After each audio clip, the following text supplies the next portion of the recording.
In the next few years, the biggest leap in robotics might not come from a smarter model. It might come from a single electronic component that behaves like a living brain cell. Researchers have just demonstrated an artificial transneuron, a hardware neuron that can reconfigure its spiking behavior to imitate different kinds of cortical neurons using the same physical device. That sounds like a buzzword. But the idea is simple, and the implications are real. Today's AI is dominated by one pattern: huge models running on power-hungry hardware, usually far away in data centers. Robots then borrow intelligence through a network connection. They stream data out, wait for inference, then act. That works until it doesn't. Because autonomy is not just about IQ. It's about latency, reliability, and energy. A humanoid that needs the cloud to think is not truly autonomous. And an embedded system that burns GPU-level power is not scalable. This is where neuromorphic hardware comes in. Instead of forcing the brain's style of computation into the architecture of a GPU, neuromorphic systems try to compute the way the nervous system does: spikes, thresholds, noise, and dynamics. The new result is a step in that direction. Not a brain on a chip. Not artificial consciousness. A more realistic and more useful milestone. A single artificial neuron that can shift between multiple behavioral regimes on demand.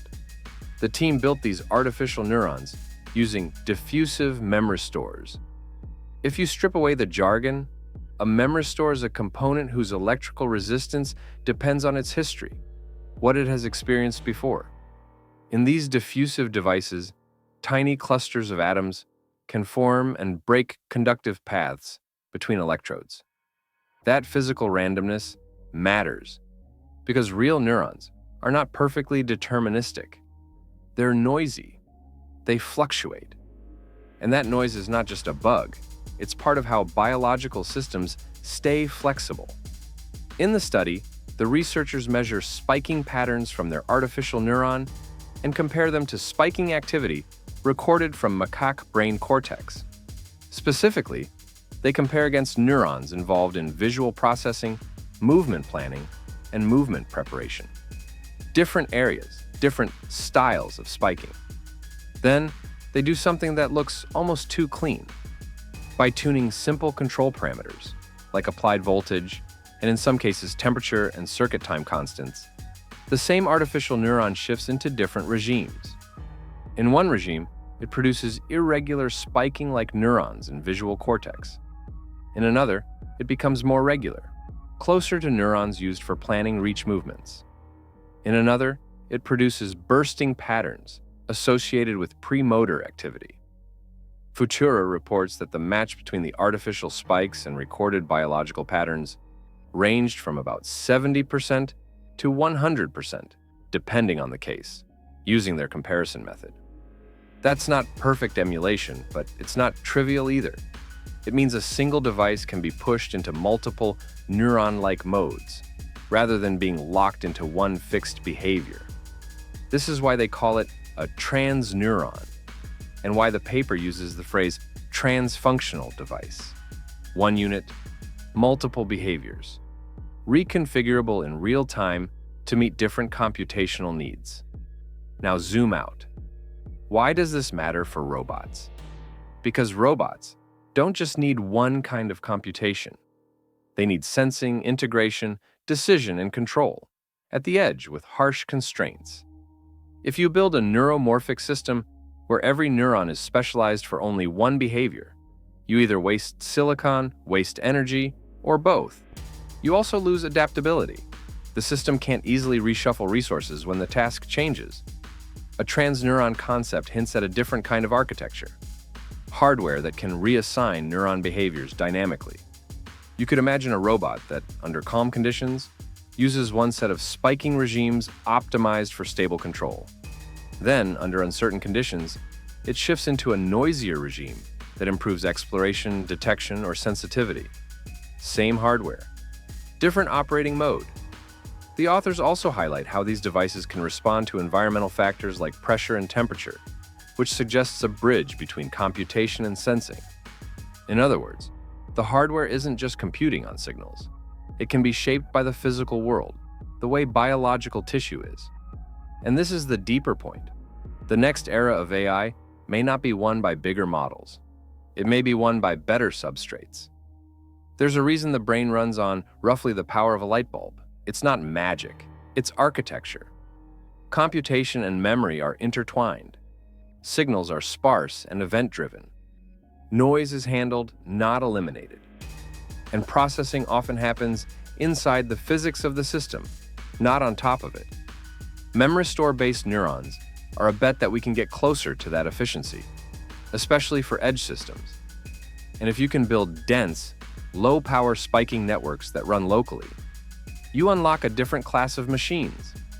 Machines that don't need a permanent uplink. Machines that can react in milliseconds. Machines that scale into millions of units without requiring data center level energy. One more detail matters: selectivity. The paper shows the transneuron can spike more strongly around certain natural frequencies, and that this can shift with stimulation intensity, an echo of how sensory neurons amplify specific patterns.